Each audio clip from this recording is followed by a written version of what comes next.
Hey everybody, thank you for tuning in to my channel. VBC coming at you live from wonderful Las Vegas, Nevada.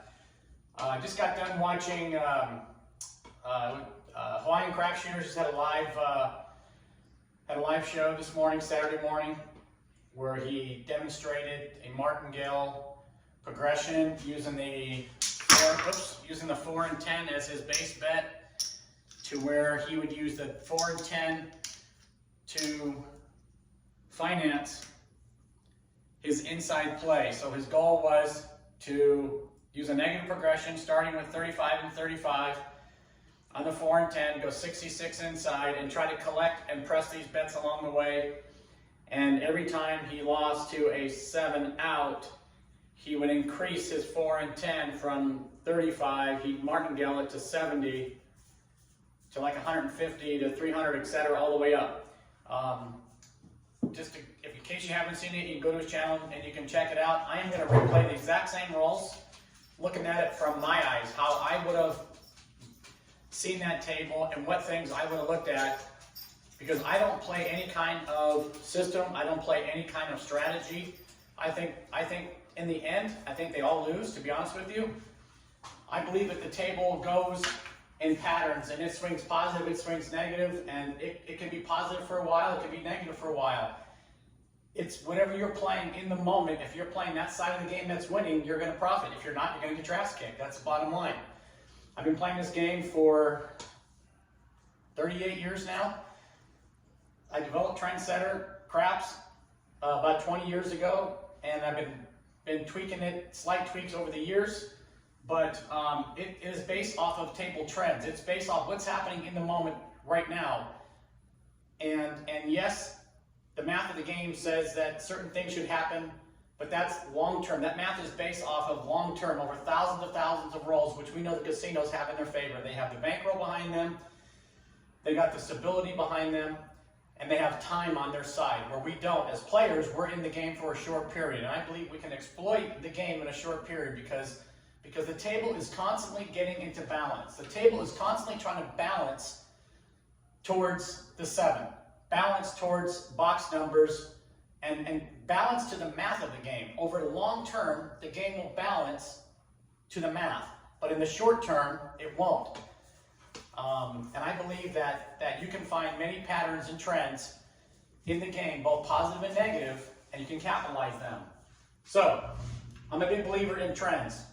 And I believe that past performance is indicative of future results.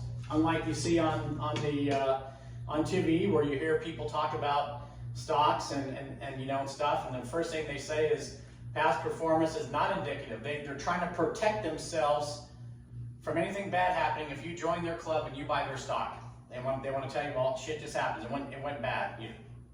So anyway, I believe that positive trends will happen during the course of the table, as will negative trends. And these trends will balance each other out over time. Again, if you can identify the positive trends and attack them, you're getting paid odds on your money. You're getting paid 2 to 1 on the 4 and 10, right? 7 to 5 on the 5 and 9. 7 to 6 on the 6 and 8. If you're on the come side or the pass line side, you're getting true odds on your come bets and place bets. And then reverse of that is the don't side of the game. Again, I believe in the positive trends. I believe in negative trends as well. I believe the table flows and these patterns will be balancing themselves. And we're thinking the table's shitty. Well, maybe the table's shitty because an hour ago it was running so freaking hot that it can't sustain that forever. You guys have all been on a table where the table's been hot for a short period of time, but it's also been hot for hours. And you look in the racks and they're full from rail to rail, from post to post, 20 inches long, sorry. The chips on both sides are full, and you know that table has been hot for a long time. It's just not been one roller. It's been hot for a long time. Well, that table is now going to balance. At some point in the next, whatever, it could be the next hour, it could be the next 2-3 hours, it could be the next 20, over the next 24 hours. It's going to balance back, and it's going to neutralize and get that back to an even keel, so to speak, and balance those numbers back at probability. It might take 2 hours to make that happen. It might take 20 hours to make that happen, but it's going to bounce back. So we as players playing the short game, okay? Okay, so when I look at positive trends, I'm looking at repeating numbers, I'm looking at patterns that repeat themselves, stuff that I could see, that I could get in the game and I can predict what the outcome is. You know, you guys have watched me do some of these videos where I'm taking somebody's live rolls like I'm doing now, because they're actually real rolls that we actually witnessed, and then they're not fabricated. You know, I've done it to Waylon's Ways rolls, I've done it to Wager Me This's rolls, I mean, and stuff that nobody even sees, I'm identifying during the course of play and I'm attacking. And I'm going to do the same thing to Hawaiian Craps Shooters, Brian's rolls. I'm going to attack what I see. I'm going to let my eyes detect what's going on the table, and I'm going to attack based off of, and I'm not just going to throw a bunch of money on the table. I'm a very systematic type of player. Brian, I want to say, bought in for 2,000, and then he bought in again for another 1,000. He added to the marker, made it 3,000, and I want to say at the end he put another 3,000 in and made it 6,000. I want to say towards the end of that, because he was in a losing sequence. Now today it lost, tomorrow it may win for him. That's the problem with systems. That's the problem with strategies. They only win or they lose in the moment if that trend, if that table session is going their way. If Brian had played a negative way, and some of the comments were, well, if you would have laid the 4 and 10 and you would have done this, you would have, yeah, of course you would have made money. But that's playing that's playing a strictly negative way. And there's some people on the internet that play strictly negative, and I'm not a big fan of that. I believe that you need to play on what's winning. You need to play what's winning on the table. And if that table's positive, if you're a negative player, you're getting your ass kicked. And if you're a positive player, do side only. And I have good friends that are strictly do side. They will not play one don't side bet. And they get their asses handed to them when the table's cold. They're either forced to leave, but because their pride gets in the way, they think they can outplay the table, they can outperform the table based off of their skill set, they end up losing anyway. Because the trend is the trend, it doesn't change. I've been playing with some of the best shooters in the world, and when the table's bad, we cannot fight it. We cannot beat what's going on. The table is trending a certain direction for a reason, okay? And you can't beat it. And when the table is positive, you can close your fucking eyes and throw money on the table. You can have a woman who's never played the game of craps throw dice. My dog can sit there and spit dice out of her mouth, and the table is going to win, hands down. I've seen them a million times. So, without going on for an hour on this, so I play repeating numbers and I play patterns. And I play for these patterns to repeat themselves, because I believe past performance is indicative of future results. Negative repeating, negative, sevens repeating. Okay, the sevens are going to clump up. They're going to repeat after certain numbers, which I call kill numbers. These are numbers that bring on the 7. I have what's called a single kill, a double kill, a triple kill. You guys have all heard me talk about the time where we were with the Craps Nation guys over at Silverton, and we had the 5. Every time the 5 was rolled, the 7 rolled after. And I identified that early on, and I started attacking it. And not only was the 7 rolling, but it was coming 4-3. And I was attacking the 4-3.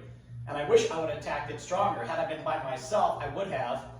But I was trying to tone things down that day. I was playing at a low buy-in. I think I bought in for, I don't remember, $1,000, $400, $500, $750. Can't remember. But I was playing a lower unit when I normally play when I'm by myself. But I'm a big believer in the ladder. This is the ladder here. The ladder to the 7. Okay. So in other words, if we have a 5. And we have the next roll is a 6 or a horn. And again, all 7s, all 2s, all 3s, all 11s, all 12s are invisible to me. I look at them as if they didn't roll when I'm looking at patterns. So if I have horns in between the 5 and 6, I don't see that. They're invisible. All I see is 5 and 6. And I believe that the 7 has a more than 1 in 6 chance of appearing. It seems like that is the pattern, that is the trend. 5, 6, 7, the ladder to the 7, that's the ladder up. The ladder down is 9, 8, 7. In the same respect, I track the table 2 different ways. I track the table in a way that shows my roll data, and I track the table a way that lets me identify repeating numbers and what follows. And I try to play the game that way. What I do is I don't have a bunch of money spread all over the felt. And I'm not saying that that's wrong. I don't play that way. I have 1 or 2 bets on the table, and that's it. But I take the same risk. If somebody's going to put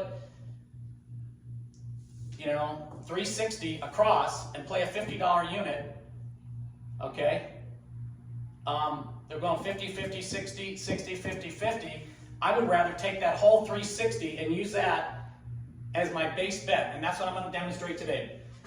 Brian bought in for 2,000. He added 1,000, made it 3. He added 3 more 1,000, made it 6. I'll meet him in the middle at 3K. I'll meet him in the 3K, and I'm going to divide those bets by 10. In other words, I'm going to give myself 10 opportunities to win on this table. Okay? If I lose, I lost a table buy-in. I didn't lose my bankroll. I lost a table buy-in of 3,000. Okay? And I should have at least 5 of these buy-ins for my overall total bankroll. The rule of thumb is a minimum of 5. If you're not an advanced player, I would say 10. You should have 10 of these, okay? So if you were playing a $3,000 buy-in times 10, you would need a $30,000 playing bankroll.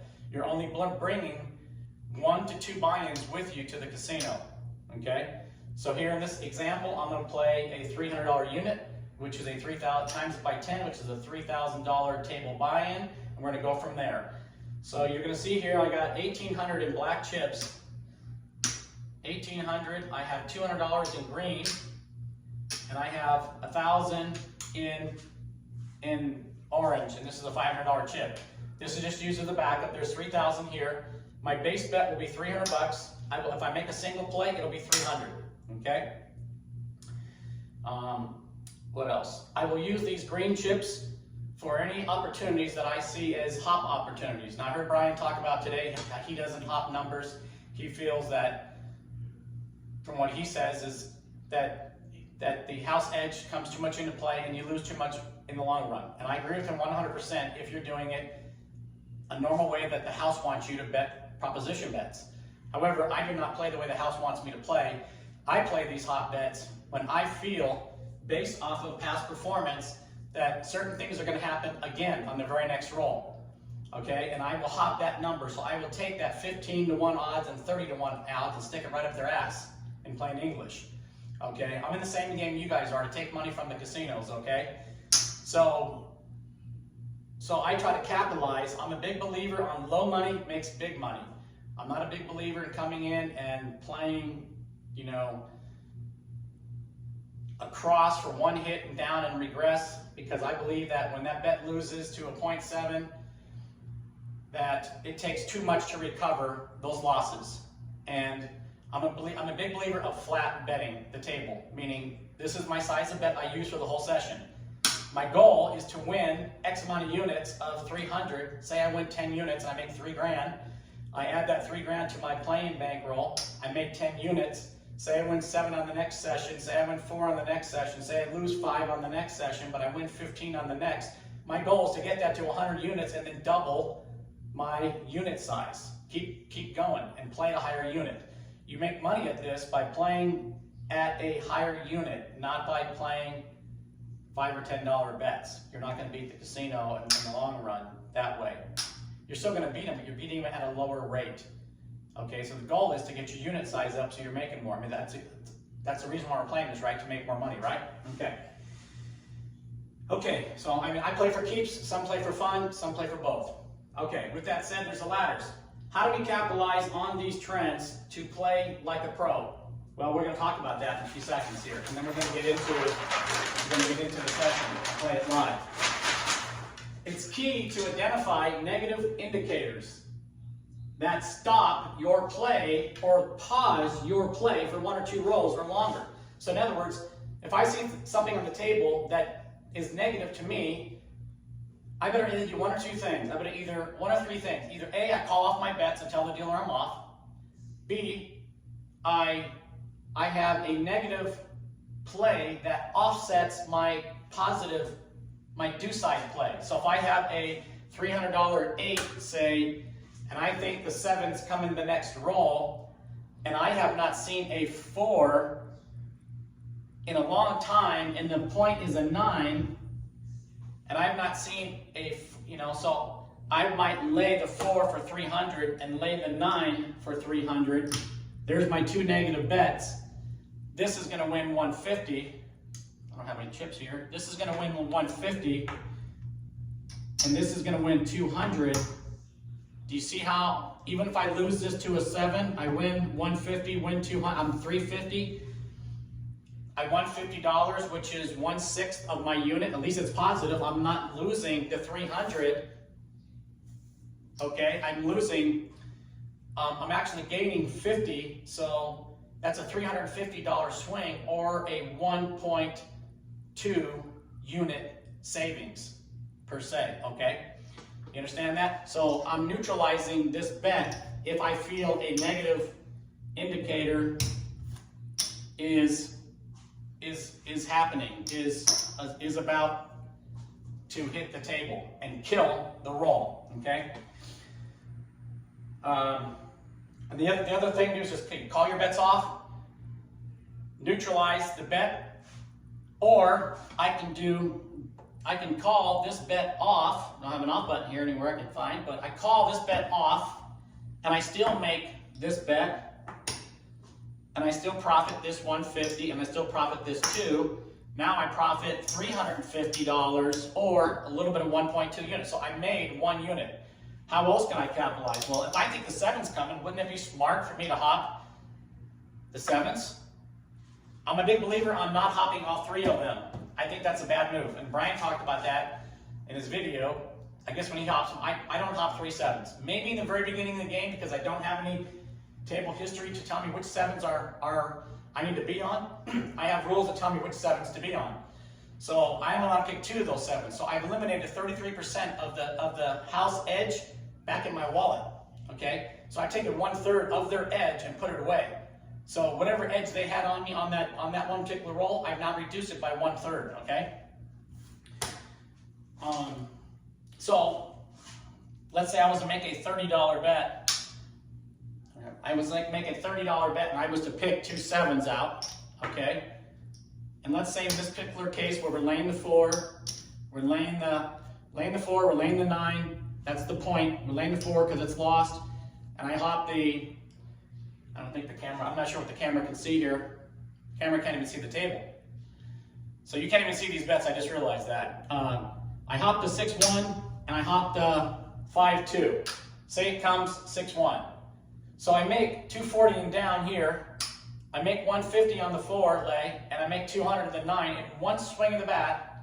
Instead of losing a $300 bet, I won 2, 350, 450, 550, 590 minus the bet of 30. So 560. I netted 560 or real close to 2 units, okay, of 300. So in one swing of the bat, I just netted $560 instead of losing 300. So that's 860. So really, I gained, instead of losing 1 unit, I gained almost 2 for a 3-unit win, or a $900 win in this case, okay? Do you understand? Okay, so with that said, let's put this back.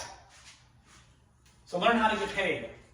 Learn how to get paid when in this negative mode. I just discussed this. How do you get paid in this negative mode? When you think the 7's gonna come, what things can I do to get paid?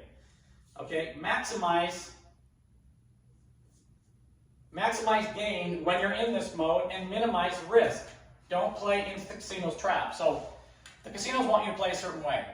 You know, they don't want you to play the way I play. I can guarantee you that. You know, I don't know of anybody that plays the game like I do. You know, I can be playing deuce side and in an instant, my bets are off and I give the dealer a bet to make on the don't side. It doesn't take him a lot of time to set it up. It's a lot less, it's probably 1/3 of the time it takes him to set your guys' bets up. Okay? It takes seconds for me, and it takes him 30 seconds for you. Okay. Identify positive trends. I'm referring to repeating the same number after a box number. We'll get into that during the course, and you'll see this in action as it's happening. And again, anybody can send me dice rolls and say, these dice rolls were done, here's 72 of them, they came from such and such channel, I wrote them all down. You know, if you're going to write them down, write the way the 7s appear, please. Write the way the 7s come, 6-1, 5-2, 4-3, okay? When I'm identifying a hard way, I put a line underneath the number. So if it's a hard 8, I write the 8 with the line underneath it, an underscore, that signifies to me that was a hard 8. I don't put an H in front of the number. I put a line underneath, it's a hard 8, okay?